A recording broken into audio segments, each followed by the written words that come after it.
estamos de volta com essa entrevista maravilhosa com Gilson Trindade de Jesus, baiano, nasceu em Salvador e que fez história no basquetebol brasileiro, jogando nos vários clubes grandes de São Paulo. E foi também um jogador, um dos primeiros, né? Se não me falha a memória, o primeiro brasileiro a ir para os Estados Unidos foi o Marquinhos, depois foi você. Isso. Né? Jogou na Rhode Island. Né? E uma universidade conceituada. Conceituada.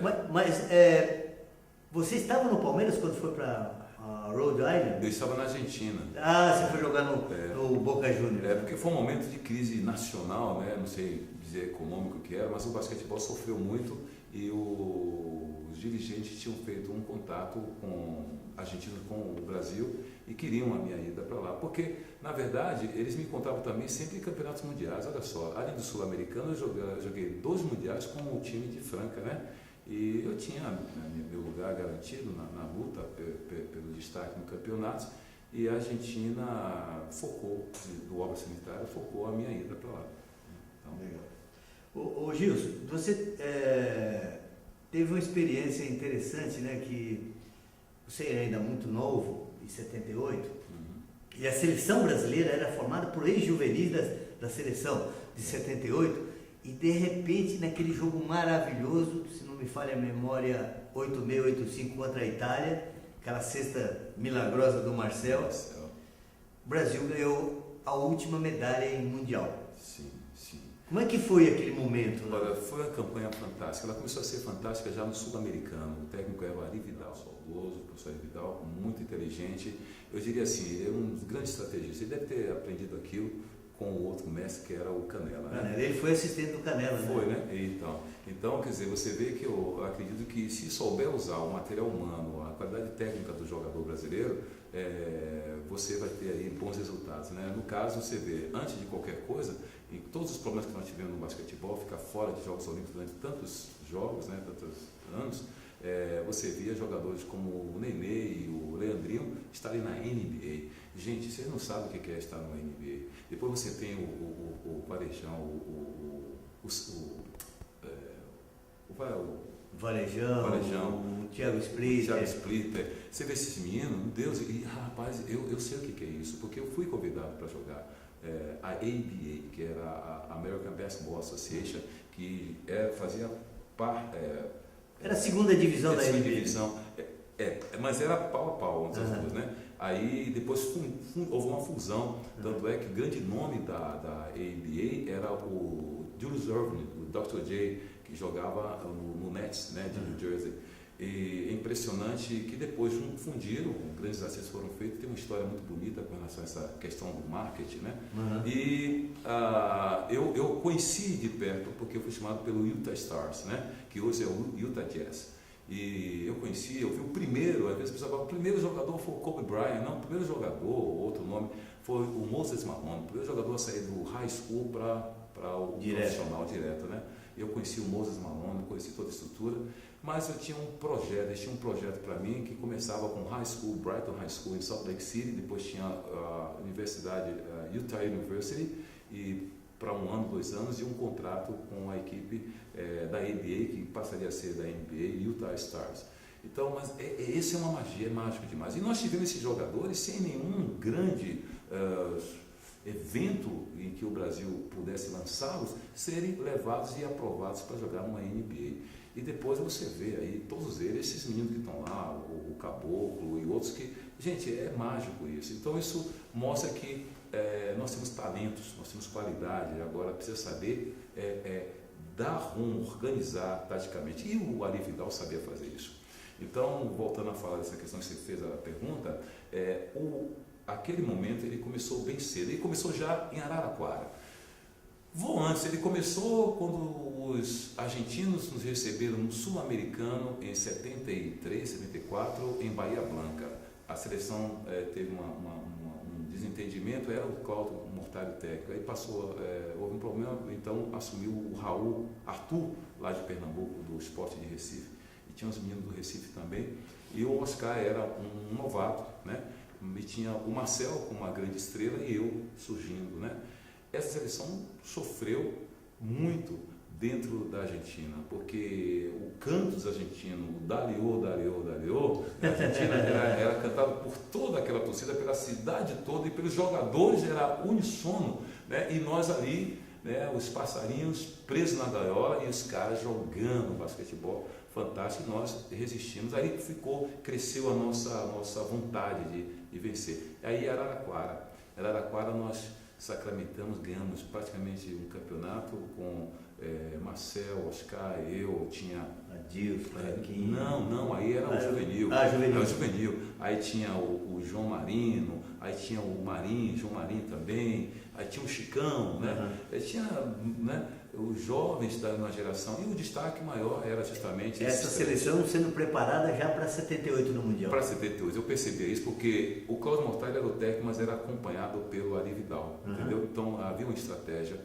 de composição e de qualidade.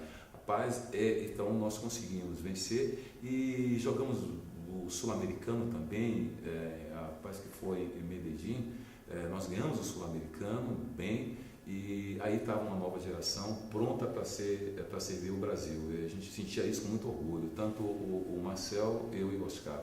E por isso eu acho que foi um grande momento, porque era a renovação do futebol brasileiro, uma renovação inteligente. Por quê? Porque nessa renovação você tinha os mestres, que era o Hélio Rubens Garcia, era o Biratã Maciel, era o Zé Geraldo, era o Carioquinha dos nossos mestres, era o Adilson de Freitas Nascimento, e você tinha todo esse cast, todo esse pessoal falando para a gente o que fazer, nos dando apoio. Quando nós chegamos no Mundial, que jogar um Mundial era também algo fantástico, tá? Dicas de passagem, nós soubemos vestir a camisa da seleção brasileira, entendeu? Então eu acho que o que nós perdemos muito, e ficamos 16 anos fora de Jogos Olímpicos, é essa continuidade que quebraram. Foi uma coisa idiota, uma coisa irresponsável, de ganâncias de dirigentes do basquetebol brasileiro, começando aqui por São Paulo, começando dentro do Monte Líbano, dentro do Corinthians, dentro de Franca, incluindo todo mundo, que não souberam valorizar aqueles que tinham mais experiência para conduzir os outros a chegar à disputa de títulos. Bem, Gilson, essa seleção brilhou no Mundial de 78, mas perdeu o pré-olímpico e teve que ser convidada para jogar a Olimpíada de Moscou. Justamente. O que aconteceu no pré-olímpico? O pré-olímpico era um momento de ebulição total, né? Havia assim... Era a equipe dividida em duas ou três? Como que era? Tinha a turma do Oscar, a turma do Marquinhos e do Carioquinha, como é que era? Eu diria assim, tinha um grupo de jovens, né, que era comandado pelo Marcel. Eu falo assim, Marcel, Gilson e Oscar. Eu posso dizer que eu não conseguia fazer parte de panelinha. Eu acho que o Oscar e o Marcel também não, a gente queria fazer parte do todo, né? Mas havia alguns interesses, né? Havia um interesse que é normal, a gente não está aqui criticando ninguém, mas havia muitos interesses de jogadores terem contratos firmados na Europa, né? Principalmente no mercado europeu. Havia a necessidade de se criar nomes, né? Tipo assim, tipo Vlamir Marques, tipo Amaury Passos, tipo Rosa Branca, nomes, né? Porque o esporte vive desses nomes, né? Mas ali era o momento da consolidação coletiva para que nós pudéssemos seguir, e o surgimento aconteceria, né? Fatalmente, dos alguns nomes para elucidar as glórias de uma época. Mas nós perdemos, sim. Mas nós perdemos, inclusive, contra a Tchecoslováquia, jogando um jogo lá difícil, foi a Tchecoslováquia, coisa que nós podíamos ter resolvido, porque nós tínhamos qualidade, tínhamos o Biratã atuando, nós tínhamos o Marquinhos, grande pivô, nós tínhamos o Adilson, o pré-olímpico era para nós estar. Bom, aí aconteceu, daquela infelicidade também tirou um brilho, foi o boicote norte-americano, né? Mas nós fomos convidados para jogar, né? Aí foi para Montreal. Aí teve um outro que nós ficamos de fora também. Você lembra que teve o de Porto Rico? Sim. Aí houve boicote norte-americano e nós fomos para Moscou. Mas nas duas oportunidades acho que faltou uma coisa: comando. Comando. Eu acho que esse técnico aí, ele tem a experiência de ser um campeão olímpico, ele tem a postura de comando, porque você não pode, desde a base até lá em cima, deixar a coisa correr solta. Tem que haver comando. Bom, e depois de 80 na Olimpíada, houve uma troca de comandos, né? Primeiro saiu o Ari Vidal, entrou o Cláudio Mortari, que ficou muito pouco, veio o Edivar Simões, que é totalmente diferente da filosofia de Ari Vidal e de Cláudio Mortari, levou uma piaba no Mundial de 82, hein, cara? Eu acho que, é que você falou, troca de comando, mas se houvesse uma unidade e pensamentos harmônicos com relação à condução do basquete brasileiro, as coisas poderiam acontecer de outra forma. Mas havia distorções, havia muita coisa de interesses pessoais, mais de ego, né? Era em questão material, porque eu acho que os técnicos não ganhavam tão bem e os jogadores também não tinham grandes salários. Era uma questão meio de ego. Nessa questão do comando, eu posso falar a vocês, sem sombra de dúvida, de que eu detectei esse problema como jogador de forma individual e eu ficava preocupado, eu sofria muito com isso. E via do outro lado a seleção feminina, a união das jogadoras e o compartilhamento dos técnicos e dos técnicos do feminino. No basquetebol masculino havia uma total desassociação. Qualquer técnico que entrava, ele virava inimigo dos outros. Sim, você falou tudo. Virava totalmente inimigo, não tinha participação dos outros com relação à seleção brasileira. E eu acompanhei desde 80, justamente. Na verdade desde 78, mas desde 80 na quadra, que quando o Edivar, na minha opinião, foi o melhor técnico brasileiro que surgiu como treinador de treinamento, se perdia um pouquinho na hora do relacionamento, mas era fantástico. Detalhista. Treinava. Tinha que treinar com ele. Mas ele foi jogado muito cedo como técnico. Como o Cláudio foi jogado muito cedo, mais cedo ainda. Então, não eram preparados os técnicos para serem lançados à seleção brasileira. Isso era um aprendizado que causou danos irreversíveis. E você vê que é tão séria a questão da parte técnica, da equipe técnica. Aqui nos Estados Unidos, eu fui jogar lá, você sabe, nós tínhamos 6 técnicos compartilhando as ideias de estruturação e um comandante, né? E nós deveríamos ter aqui esse aprendizado com esses técnicos americanos. Então, às vezes, o college para nós era pouco, entendeu? A gente olhava para o basquetebol europeu, nós tínhamos que fazer como os argentinos fizeram. Foram lá para a NCAA, foram lá para a NBA para entender essa postura, essa coisa. Então, era muita divisão. Se bem que cada um tinha um potencial, sabe? O Cláudio Mortari era muito bom em determinadas questões. Né? Nós tínhamos também um grande técnico chamado Pedro Murilo Fuentes. Grande Pedro. Pouco ouvido, não tinha um respeito devido para estar auxiliando. E ele era humilde, ele faria o trabalho de auxiliar, como fez o Cláudio Mortari, né? Mas menos jogadores não respeitavam, só que eu respeitei, eu aprendi muito com esses caras, entendeu? Bom, estamos aqui com o Gilson, jogador de basquete da seleção brasileira, que veio de 74 a 89. Formado acadêmico em Business and Language, bacharel em Direito na Faculdade Metropolitana dos Unidos, a FMU, secretário de Educação, Cultura e Esporte do município de Itaparica, não é fraco não, viu? Na Bahia, de 2005 a 2007, consultor organizacional, palestrante internacional com foco na formação de times, liderança, diversidade no ambiente corporativo. Mas antes de tudo isso aqui, Gilson, você teve uma experiência que foi não trocar as quadras, seguir jogando e administrar uma equipe. A Pirelli acabou e você talvez tenha sido a pior experiência da tua vida ser jogador, presidente, diretor, assistente e roupeiro da equipe. Conta isso aí rápido. Tentava jogar. Olha, isso foi uma experiência inusitada, né? Até porque a Newport, né? A Newport assumiu, né? Que é uma empresa de eventos que eu tinha, assumiu em função de precisar captar recursos para manter a equipe em função da saída da Pirelli dos esportes no mundo, né? E o Brunoro lutou muito para que nós mantivéssemos a equipe, porque a equipe estava já no campeonato. Como é que a equipe iria ser desfeita durante a competição?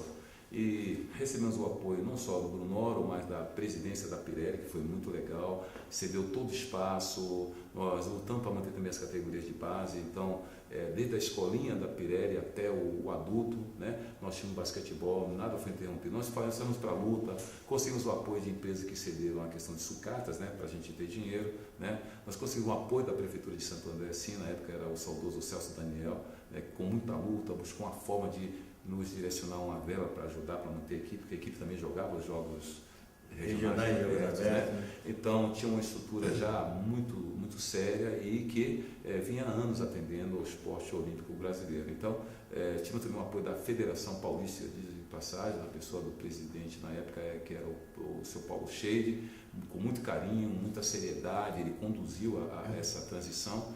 E aí ficou na minha mão porque os jogadores tinham interesse, né? Tinha o Nilo, tinha o Marcelo, o Vido, todos tinham os interesses pessoais. E ficou sob meus cuidados a direção da equipe, que de repente não era somente colocar uma empresa para captar recursos, mas era também de ajudar o assistente técnico, né? De cuidar do material, né? E as reuniões da Federação Paulista, né? Em função da competição, né? E dialogar às vezes com o quadro de arbitragem, pedindo, pelo amor de Deus, ajuda a gente a não ter problemas, porque as pessoas ficavam assim, como é que isso vai acontecer, né?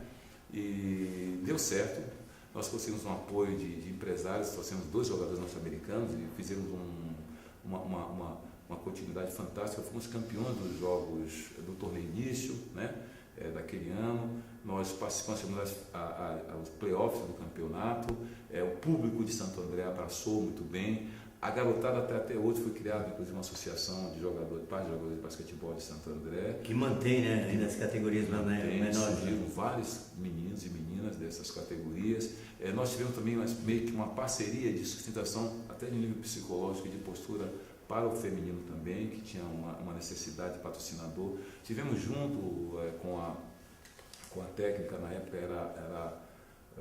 bom, me fala agora, a Laís, que uma pessoa fantástica, e a assistente dela também, que para buscar o patrocínio para a equipe feminina. Quer dizer, compartilhávamos na relação com a prefeitura também as necessidades, então nós conseguimos manter. Então foi uma experiência realmente valorosa. Mas ali projetou-se também o término da minha carreira, porque eu fiquei sobrecarregado. Eu achava que podia jogar até os 50 anos, né, de idade, porque não fumo, não bebo, amo basquetebol, era um rato de quadra, eu treinava muito, vivia na quadra, adorava e adoro basquetebol, mas ali começou também meu afastamento, né, em função das outras atividades. Você chegou a levar a equipe para Guarulhos, se não me falha a memória, né? Aí havia um desgaste muito grande, eu estava cansado e a prefeitura não podia dar mais do que eu estava dando. E Guarulhos tinha uma cultura interessante de reforçar as equipes para os jogos abertos, né? Foi aí que os dirigentes de Guarulhos, na época estava também o Mosquito lá em Guarulhos, estava o Márcio Belicieri, né? Que são do basquetebol, entusiastas, deram um maior apoio. E sentamos com o secretário na época e até o prefeito da cidade se envolveu, não, vamos trazer para cá, e levamos. Tive uma dificuldade com relação à transição, porque aí tinha jogadores que não podiam jogar, entendeu? Não podiam ficar, porque não havia interesse, porque lá tinha jogadores também, né? Que deveriam ser aproveitados. Tinha até um norte-americano chamado, acho que era Bibi Davis, né? E aí foi muito delicada essa questão de dispensar jogador. Eu tendo que dispensar jogador, imagina que coisa horrível, sofri muito. Aí encerrou tua carreira de cartola? Aí pelo contrário, eu fui responsável não só pelo masculino, pelo feminino também, entendeu? E aí tive que ir para os Estados Unidos para ter jogadoras americanas, porque pela minha relação com os Estados Unidos, aí os jogadores americanos também tiveram que ser mantidos, eu tive que ir lá buscar, e aí eu continuei. E o pior, o Mosquito, como gostava muito, confiava no meu trabalho, ele praticamente deixava o treinamento para mim. Mas já era menos responsável, porque eles tinham estrutura, eles tinham recursos financeiros, eles tinham os espaços, né, para treinamento, tinham material, isso não precisava cuidar, tinha roupeiro, tinha tudo, né? Então, para mim já ficou mais light. Mas mesmo assim, aí eu assumi a equipe juvenil, fiz um grande trabalho como técnico, lembro, muitos meninos ficaram felizes, estão felizes até hoje, falam bem do nosso trabalho. Então, a parte de base foi muito bem assistida sempre nessas minhas ações. E, claro, eu queria crescer no basquetebol, mas houve uma queda na relação de basquetebol, né? No Brasil, principalmente em São Paulo. Aí não se tinha o apoio que deveria ter, as equipes ficaram enfraquecidas, técnicos como o Cláudio Mortari se afastaram, né? O próprio Edivar se afastou, aí houve desmoronamento, né? E até eu podia dizer assim, vou aproveitar, vamos ficar com esse saláriozinho aqui, vamos aproveitar, vamos para a luta, vamos ficar, né? Vamos ocupar esses espaços. E não ocupamos espaço porque não tinha estrutura. Gilson, aí você acabou passando um tempo aqui em São Paulo, foi para a Bahia, inclusive foi membro do comitê de organização da Copa do Mundo em Salvador. Como é que foi essa experiência de viver do lado do futebol? Sim, aí que tá, né? É engraçado, porque eu tinha que falar com o pessoal do futebol, né? O pessoal, tipo, graduados, né? Para falar sobre a questão da história dos jogos, né? Da Copa do Mundo. Eu assisti a Copa do Mundo em 78 em Buenos Aires, na Argentina, quando a Argentina foi campeã. Assisti também alguma coisa lá na Espanha, né? Como o Brasil tinha uma seleção fantástica, mas não conseguiu ir em frente.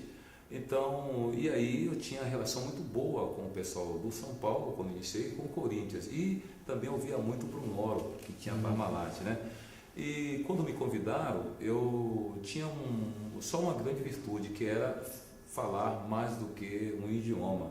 Então eu já me posicionaram como coordenador administrativo e eu recebi os 61 membros da FIFA na primeira inspeção da Arena Fonte Nova. Para mim foi um marco, né?